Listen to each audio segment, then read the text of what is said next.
Procesi i numërimit të votave në Shqipëri ka nisur dhe kanë dalë disa rezultate.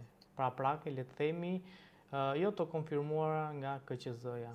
Një ndër bashkitë ku edhe u bë dhe kal betejë, le të themi, mes PS-s dhe KQZ-s, në fakt, pas një vendimi të KQZ-s që të mos publikonte rezultatin e votimit dhe numërimit elektronik në bashkinë e Vorrës, si dhe në njësinë bashkiake numër 10 të Tiranës, erdhi dhe reagimi i PS-s për folur për këto vendime, për folur dhe për procesin e curinë e procesit numërimit, si dhe për një ngjarje ku u përfshi deputeti Eron Braçe si dhe Belin Kılliçi. Kam të ftuar në një lidhje direkte avokatin tashmë mik të VIP Magazin Gylsen Zhlima. Avokat, shumë faleminderit për mundësinë. Përshëndetje, faleminderit për ftesën. Avokat, si e keni parë nisjen e procesit të numërimit të votave, si dhe po themi vendimin e Komisionit Qendror të Zgjedhjeve që të mos e publikoj në mënyrë të menjëhershme rezultatin e dy, po themi, njësive të rëndësishme, siç ishte Bashkia e Vorrës dhe njësisë numër 10, ku është edhe procesi i numërimit është pilot dhe është në mënyrë elektronike.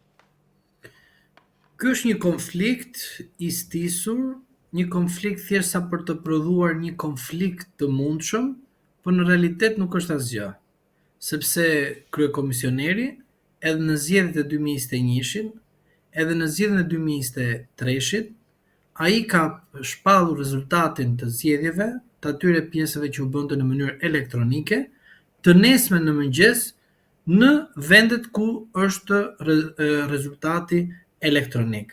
Pra do të thotë që Partia Socialiste dhe KQZ-ja nuk kanë konflikt, thjesht e bëjnë që të japin një lajm tjetër sepse kanë diçka tjetër për të fshehur.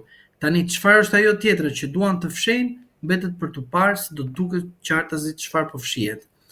Për sa i përket konfliktit që ju cituat apo konflikteve në proceset zgjedhore në Republikën e Shqipërisë, dihet që ne i prodhojmë këto konflikte për shkak se dy partitë kryesore, Partia Socialiste dhe Partia Demokratike, janë ata që edhe përgatisin zgjedhjet, edhe votojnë kodin zgjedhor, edhe votojnë sistemin zgjedhor, edhe votojnë për numëruesit, edhe për vëzhguesit, edhe për ata të cilët do të mbajnë zgjedhjet. Që do të thotë, po subjektet politike, Partia Socialiste dhe Partia Demokratike, në të njëjtën kohë janë dhe viktim dhe autor, po në të njëjtin film. Avokat, si e keni parë përplasjen që ndodhi në njësinë 5 në Tiranë mes deputetit Erion Braçe dhe Belin Kılliçit? Treguesi i qartë që Partia Socialiste vazhdon e sapet e vet me shërbëtorët e vet që janë jo vetëm politik, pra partijak që i shërbejnë Partisë Socialiste, por edhe me ata të cilët punojnë nga taksa paguesve shqiptar, paguhen nga ata dhe përdoren nga Partia Socialiste e cila është në pushtet. Ky është një tregues i qartë që ata që punojnë në shtet janë marrë dhe janë bërë pjesë e Partisë Socialiste.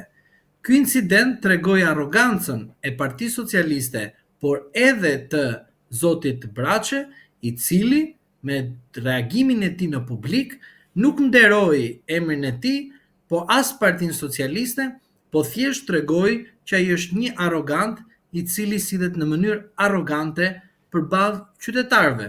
Nuk ka rëndësi ai i majt apo i djath, po ka rëndësi që një arrogant është në pushtet. Pra një arrogant që është në pushtet mund të bëjë zarar në çdo moment për interesin kombëtar. Në çdo moment ai është i rrezikshëm. Dhe ky konflikt ishte një konflikt i qartë dhe tregues për të gjithë ne që Partia Socialiste nuk ka hequr dorë nga shitblerja, korrupsioni, nga të gjitha ato abuzime që kanë bërë. Këtë nuk e them unë për thash e them. Është fakt i provuar botërisht kjo dhe nuk është as pak diskriminuese apo thash e them për Partinë Socialiste, ju vetëm të shikoni në të shkuarën se si Partia Socialiste ka marrë vota me përgjime të mëparshme ose komunikime të mëparshme që njëri nga ministri i drejtësisë i thoshte manalt të burr se shefi do të çojë manalt. Edhe tjetra ishte komunikimi i zotit Rama me drejtues të policisë së partisë jo të shtetit. Pra, mënyra se si u soll ai, edhe këto të cilat i them si argumenta, tregojnë qartësi arrogancën e Partisë Socialiste për jetë vdekje një betejë për pushtet dhe asgjë tjetër më shumë për interes të qytetarëve shqiptar. Avokat, procesi i numërimit do vazhdoj gjithë natën. A mendoni mund të ketë incidente nga palët politike lidhur me pretendime që mund të kenë për mënyrën e numërimit nga përfaqësuesit e subjekteve politike? Ajo që unë shikoj është që ka filluar një konflikt për sa i përket votave të diasporës që kanë ardhur në Shqipëri. Me sa shikoj është rasti i Greqisë që Partia Demokratike kërkon KQZ-s mos të fillojë numërimin e votave nga Greqia, sepse dyshon për manipulime apo për disa zarfe të cilët janë të ardhur në mënyrë të gabuar në Shqipëri. Kishim një debat më përpara midis zotit Tauland Balla dhe një drejtoreshe të KQZ-s që zoti Tauland Balla i drejtonte numëruesve socialistë që vazhdonin numërimin, ndërkohë drejtuesja ose drejtoresha e KQZ-s thoshte pezullohet në një moment derisa të marrim urdhrin nga kryetari i KQZ-s.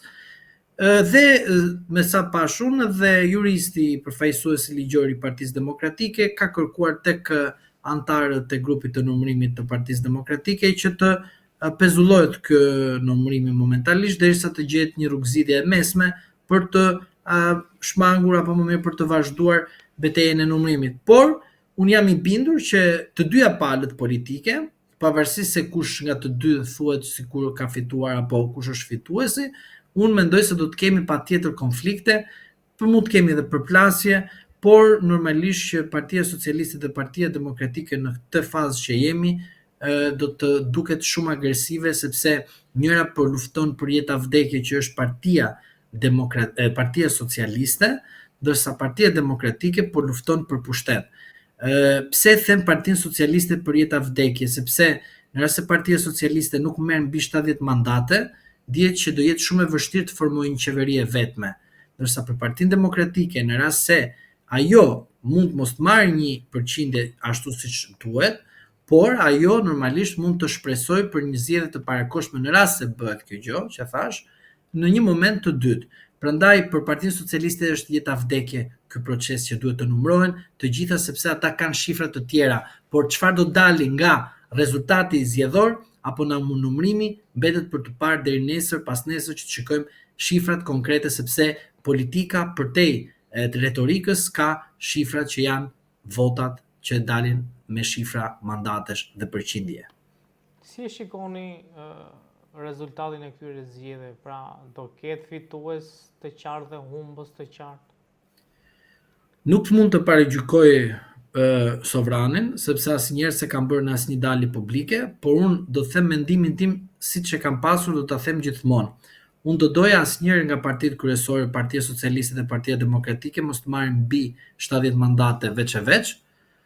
Edhe për partitë e tjera unë do doja një koalicion të mundshëm, tani nuk e di kush do të jetë me këtë do të jetë, por nuk dua në asnjë moment të shikoj një parti, ashtu siç e kemi parë edhe deri më sot Partinë Socialiste, që qytetarët vinë tek avokati për plas për pronën e tyre dhe shikojmë qartësi që partia në pushtet momentalisht e ka privatizuar kadastrën. Që të shmangim këto fakte të këqija, të cilat nuk kanë asnjë shërbim ndaj çdo qytetarit, normalisht unë them që duhet të jetë një rezultat i cili mos të ketë mundësi asnjëri të formojë vetëm qeverinë. Po nuk mund të them se si mendoj unë që do të dalë rezultati nesër, kur sovrani ka folur në kutitë e votimit, aty është edhe vota ime, të cilën e pres të dalë. Ta shikoj. Avokat, shumë faleminderit për intervistë. Edhe unë për ftesën.